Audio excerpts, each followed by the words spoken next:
தமிழக நேயர்களுக்கு வணக்கம். இன்று நம் நிகழ்ச்சியில் மூத்த பத்திரிகையாளர் பிரியன் அவர்கள் நம்முடைய வந்து இணைஞ்சிருக்காங்க. சார் வணக்கம் சார். தமிழக பாஜகல நயினார் நாகேந்திரனுக்கும் அண்ணாமலைக்குமான அந்த கோஷ்டி பூசலானது ரொம்ப அதிகமா போயிட்டு இருக்கு அப்படின்னு சொன்னாங்க. நேற்றுக்கு அமித்ஷா கூட சென்னை வந்திருந்தாங்க.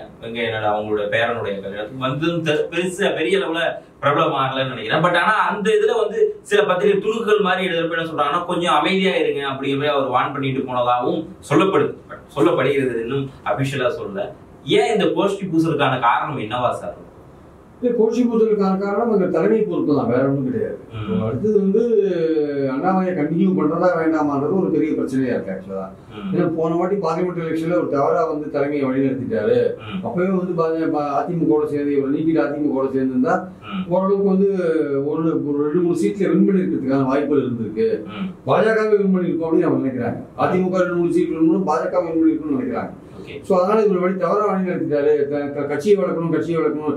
இப்ப கட்சியை வளர்த்து ஆட்சிக்கு வரக்கூடிய வாய்ப்பு இல்ல, இலக்குகள் அதிகமாக்கணும்னு தான் பாயிண்ட். அதுக்கு வந்து ஒரு வேட்டி வச்சுட்டாரு அண்ணாமலை அப்படின்றதான் தலைமையோட கோபத்துக்கு காரணம். அதனால 21 தேர்தலில் வந்து நம்ம வந்து அதிமுக கூட்டணியில இருந்து ஒரு 4 இடங்கள் வந்தோம். இப்போ வந்து அட்லீஸ்ட் இப்போ வந்து பார்லிமெண்ட் தேர்தல் நம்ம வந்து தவறா வழிகாட்டப்பட்டோம் நம்ம. அதனால இனிமேலாவது நம்ம 26 தேர்தலையாவது நம்ம வந்து 4ன்றத 10 எம்எல்ஏவா மாத்தணும். நமக்கு ஆட்சிக்கு வரக்கூடிய வாய்ப்பு கிடைக்காது. பட் ஆனா நம்ம எம்எல்ஏக்கள் நம்பரை ஏற்ற வேண்டிய அவசியம் இருக்கிறதுனால இந்த அண்ணாமலை இருந்தாருன்னா வந்து அது வந்து அதிமுக கூட்டணி அமைக்கிறதுக்கு சரியா வராது அப்படின்ற ஒரு விஷயம் இருக்கும்போது அண்ணாமலை இருக்கிறதா போறதா. அப்போ மற்றவங்களாம் ட்ரை பண்றாங்க. நயினார் நாகேந்திரன், வானதிலாம் போன்றவர்கள்லாம் அதிமுக கூட்டணி இருக்கிறது பெட்டர்னு நினைச்சு அவங்க மூவ் பண்றாங்க. அதுல வந்து இப்ப தலைமை வந்து யோசிச்சுட்டு இருக்காங்க. அண்ணாமலை என்ன சொல்றாரு, நான் வந்து கட்சி வளர்க்கணும் தான் பார்த்தேன் நானு. இப்ப நீங்க சொல்லி அதிமுக கூட்டணின்னா எனக்கு அதோட ஒர்க் பண்ணது எனக்கு ஒன்றும் பிரச்சனை கிடையாது. அதுல வந்து அண்ணாமலை அதிமுக பத்தி ஒண்ணு விமர்சிக்கிறது இல்லையா? ஒரு வாய் முடிந்தான் இருக்காரு, பேசாம தான் இருக்காரு. மத்தவங்கள தான் விமர்சிக்கிறது தவிர அதிமுக பத்தி அவர் விமர்சிக்கிறது இல்லையா? திமுக அட்டாக்க பண்றாரு, அவ்வளவுதான். எடப்பாடியும் அண்ணாமலை பத்தி ஒண்ணு விமர்சிக்கிறது இல்லையா? அவங்க 2 பேருக்குள்ள வந்து சரி இந்த பிரச்சனைகள்லாம் பின்னாடி ஒரு பக்கம் பேச்சுவார்த்தையும் ஓடிட்டு இருக்கிறதுனால இவர் 2 பேரும் அமைதி காக்குறாங்க. பட் தலைமை வந்து என்ன நினைக்குதுன்னா, இவரை எடப்பாடி கொஞ்சம் தெளிவா இருக்காரு. அவர் நீக்கிட்டீங்கன்னா பிரச்சனை இல்லைன்னு நினைக்கிறாரு அவர். எடப்பாடிக்கு அண்ணாமலை தான் ப்ராப்ளம். ஆமா, அவருக்கு பாஜக மேலிடத்தோட ஒரு ப்ராப்ளமும் கிடையாது. அவருக்கு எடப்பாடிக்கு அண்ணாமலையோட தான் ப்ராப்ளம். அவருக்கு அமித்ஷாவுக்கும் மோடியும் அவருக்கு அவர் என்னைக்கு தூக்கத்துல இருந்து எழுப்பி கேட்ட கூட வாழ்க்கைன்னு சொல்லுவார். அந்த மாதிரி தான் அவர் ஆக்சுவலா. அண்ணாமலை தான் ப்ராப்ளம், வேற யாரும் ப்ராப்ளம் கிடையாது. சோ ஏன்னா இப்போ நயினார் சமீபத்திய பேட்டிகள்ல கூட சொல்லியிருந்தாரு, 2 பேரும் உட்கார்ந்து பேசினாலே கூட்டணி அமைச்சிடலாம் அப்படிங்கிறத அவருடைய அந்த பேட்டி அந்த கருத்து இருந்துச்சு. எடப்பாடியோட ஒரு டெலிபோன்ல பேசினாலே போதும், அவசியம் இல்ல. அப்படிங்கிறப்போ ரைடு விடுறதுக்குலாம் அதிகாரம் வந்து நயினாருக்கு கிடையாது, நயினார் நாகேந்திரனுக்கு கிடையாது அப்படின்னு சொல்லி அண்ணாமலையும் சொல்லியிருந்தாங்க. இதெல்லாம் வைக்கிறப்போ அப்ப சில இதழ்கள்ல முக்கியமான பேப்பர்லாம் என்ன போட்டிருந்தாங்கன்னா, வானதி சீனிவாசன், அப்புறம் தமிழிசை சவுந்தரராஜன், நயினார் இவங்க எல்லாருமே வந்து என்ன சொல்லியிருந்தாங்கன்னா, அண்ணாமலையுடைய பதவியை வந்து கொஞ்சம் அவர் தலைவர் பதவியை எடுத்துடலாம் அப்படின்னு மேலிடத்துக்கு சொன்னதாகவும் சில துணுக்கு செய்திகள்லாம் வந்து வெளியானதை நம்ம வந்து பார்த்திருக்கோம். உண்மையிலே அந்த மாதிரியான மோதல் போக்கு அங்க இருக்கா? ரெய்டு விடுறதுக்கான அதிகாரம்லாம் நயினார் நாகேந்திரனுக்கு இல்லதான். ஆனா இதுவும் பாஜக தரப்புல எதுவும் பண்ணாதே இருக்காங்க. எலக்ட்ரோரல் பாண்ட்ல வந்து எவ்வளவு கம்பெனி மிரட்டி நீங்க என்போர்ஸ்மெண்ட் ரைடு விடுவோம் மிரட்டி வாங்கினீங்க. என்போர்ஸ்மெண்ட் ரைடு விட்ட இடத்துல கேஸ் நாங்க வித்ரா பண்ணிக்கணும்னு சொல்லி எவ்வளவு இடத்துல வாங்கினீங்க அப்படின்னா நிறைய பேர் வந்தது இல்ல விஷயங்கள்லாம். எவ்வளவு கம்பெனியோட கேசஸ் எல்லாம் க்ளோஸ் பண்ணீங்க டொனேஷன் வாங்கின பிறகு. இதெல்லாம் வந்து ஏதோ ஒரு நோக்கத்தோட தான் உள்நோக்கத்தோட தான் பண்றீங்க. இப்ப நீங்க மைனாரிட்டியா வந்துட்டீங்க, அதனால கொஞ்சம் அடக்கி வாசிச்சுட்டு இருக்கீங்க. மெஜாரிட்டியா நீங்க இருந்த ஒரு 14-24 நீங்க என்ன பண்ணீங்க ஆக்சுவலா? எவ்வளவு என்போர்ஸ்மெண்ட் எந்த அளவுக்கு மிஸ்யூஸ் பண்ணீங்க? நீங்க சிபிஐ எந்த அளவுக்கு மிஸ்யூஸ் பண்ணீங்க? அதனால வந்து இப்போ நயினார் நாகேந்திர கேஸே ஓடிட்டு இருக்குல்ல சிபிசிஐடியில, அவரே இப்ப பதில் சொல்ல வேண்டிய நிலையில இருக்கு. அவரோட 3 கோடி ரூபாய் பிடிச்சாங்கல்ல, அதனால அவருடைய இது அவரே ஒரு இதுல இருக்கார், பிரச்சனையில தான் இருக்கார். நம்மளுடைய பாயிண்ட் என்னன்னா, இந்த ரைடு எல்லாம் ஒரு பக்கம் போறது வரது ஒரு பக்கம் இருக்கு. அவர் சொன்னது உண்மைதான். டெலிபோன்ல பேசினாலே போறோம்னு சொன்னது உண்மைதான் சார். அமித்ஷா டெலிபோன்ல பேசினா எடப்பாடி வந்து ஓரளவுக்கு வழிக்கு வந்துருவாரு. உண்மைதான் சார். அப்ப இது வரைக்கும் அமித்ஷா எடப்பாடி டைரக்டா பேச்சுவார்த்தை நிர்மலா சீதாராமன் போன்ற மூலமாக வேலுமணி மூலமாக எல்லாம் நடந்துட்டு இருக்கு சார். ஆரம்பத்துல நட்டா அவர்கள் எல்லாமே நேரடியா வந்து இருக்காங்க சார். நிர்மலா சீதாராமன், வேலுமணி எல்லாருமே, தங்கமணி எல்லாருமே ஒரு பாஜகவோட கான்டாக்ட்ல இருக்காங்க சார். அவங்களுக்குள்ள ஏதோ ஒரு பேச்சுவார்த்தை போயிட்டு இருக்கு. இங்க இந்த ஜெயக்குமார், KP முனுசாமியும், CV சண்முகம் தான் பாஜக வேண்டாங்கன்னு சொல்லிட்டு இருக்காங்க. ஆனா பல பேர் கேட்கறாங்க, அதிமுகவே பல பேர் கேட்கறாங்க, சரி சார் நீங்க எங்களை விட்டு நாங்க பாஜக விட்டு தனியா வந்து நின்னோம் பார்லிமெண்ட் எலெக்ஷன், எங்களால ஒரு சீட் கூட வின் பண்ண முடியல. கேட்டா அதுக்கு என்ன சொல்றாங்க, இல்ல இல்ல நாங்க வந்து எங்ககிட்ட பிரைம் மினிஸ்டர் கேண்டிடேட் கிடையாது அப்படின்னு. நீங்க பார்லிமெண்ட் தேர்தலில் வந்து பிரைம் மினிஸ்டர் கேண்டிடேட் இருக்கோ இல்லையோ, உங்க ஓட்டு உங்களுக்கு வேணும் இல்ல, ஒரு இடத்துலயாவது வின் பண்ணீங்களா? சரி நீங்க குறைஞ்சபட்சம் அண்ணாமலைக்கு முன்னாடியாவது வந்தீங்களா, இல்ல குறைஞ்சபட்சம் ஓபிஎஸ்க்கு முன்னாடியாவது வந்தீங்களா, குறைஞ்சபட்சம் தினகரனுக்கு முன்னாடியாவது வந்தீங்களா, எல்லாத்தையும் பின்னாடி போனீங்கல்ல.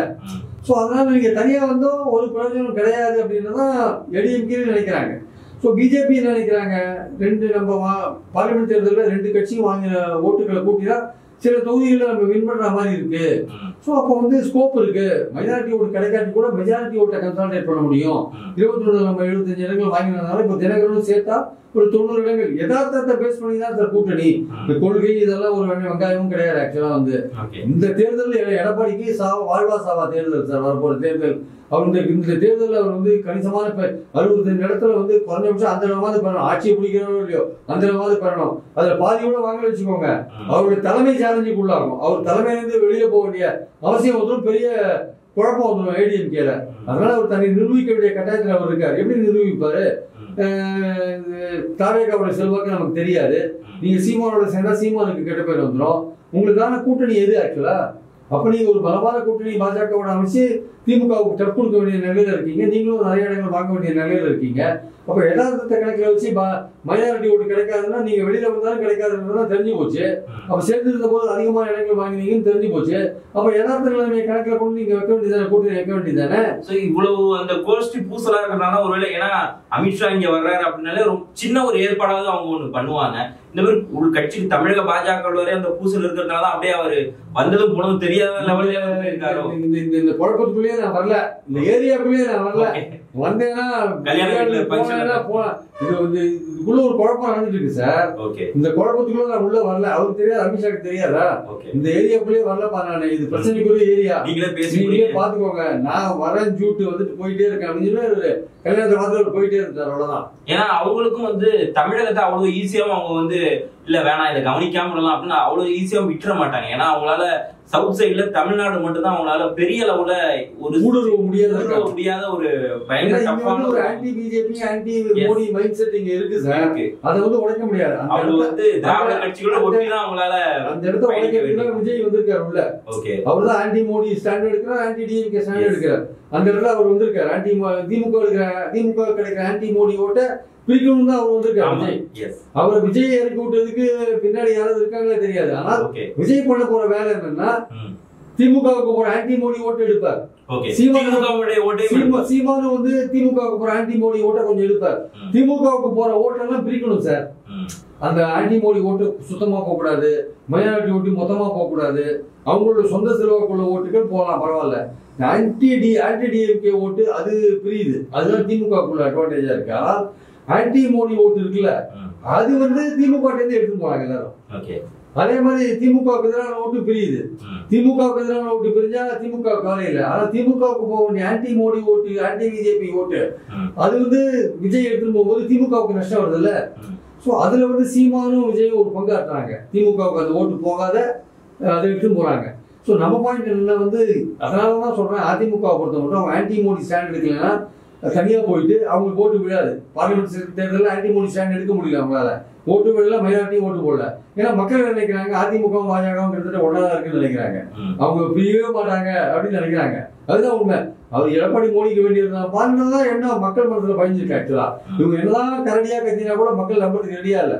அதனால இந்த யதார்த்தத்தை புரிஞ்சுட்டு எடப்பாடி வந்து சைலண்டா வந்து தேர்தல் இப்ப சொல்ல மாட்டார். தேர்தல் இருக்கிறதுல பாஜக, பாமக, தேமுதிக, தினகரன் இவங்களோட சேர்ந்து ஒரு கூட்டணி அமைக்கிறதுக்கான வாய்ப்புகள் இருக்கு. அது நல்ல கூட்டணியாவும் இருக்கும், அது வந்து திமுக கொடுக்கிற கூட்டணியாவும் இருக்கும். அந்த நேரத்துல விஜயும் சீமானுமே கூட ஓரங்கட்டப்படுவாரு இந்த கூட்டணி வந்தா. சோ ஏன்னா ஒட்டுமொத்தமா அங்க திமுக அதிமுக ரெண்டு பழைய அந்த பைபோக்கல் அந்த ரெண்டு பேருக்குள்ள இருக்கும்.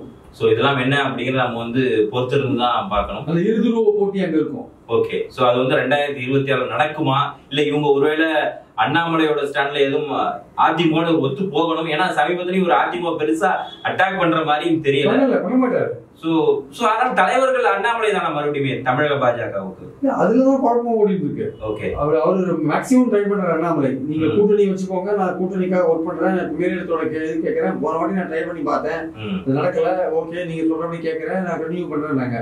அது அங்கே பாஜக மேலிடத்துல இவரை பத்தி 2 விதமான கருத்து இருக்கு. கண்டினியூ பண்ணலாம்னு இருக்கு, வேண்டாம்னு இருக்கு. அதுக்கு நடுவில் இங்க இருக்கிற உள்ளூர் தலைவர்கள் என்ன வானதி, எச் ராஜா எல்லாரும் போயிட்டே இருங்க, இவரை மாத்துங்கன்றாங்க. மாத்தினா எந்த ஆளை போடுறது? இவர் கொஞ்சம் ஓரளவுக்கு எஸ்டாப்ளிஷ் பண்ணி டெய்லி ஒரு சத்தத்தை ஏதோ கிளப்பிட்டு இருக்காருல்ல அவரு, அதனால பாஜக இருக்குன்னு காமிச்சிட்டு இருக்காரு, அதனால அவங்க யோசிச்சுட்டு இருக்காங்க. ஆனா எடப்பாடி என்ன சொல்றாரு, இவர் தூக்கினா நம்ம வந்து அப்பதான் இணைஞ்சு வேலை செய்ய முடியுன்றாரு. பொறுத்திருந்து பார்க்கணும். பாஜக மேலும் இதுல குழப்பத்துல தான் இருக்காங்க. நம்ம என்ன அப்படியே நம்ம வந்து பொறுத்திருந்து தான் பார்க்கணும். இந்த நேரத்துல இருந்து உங்களுடைய கருத்துக்களை வழங்கி மிக்க நன்றி.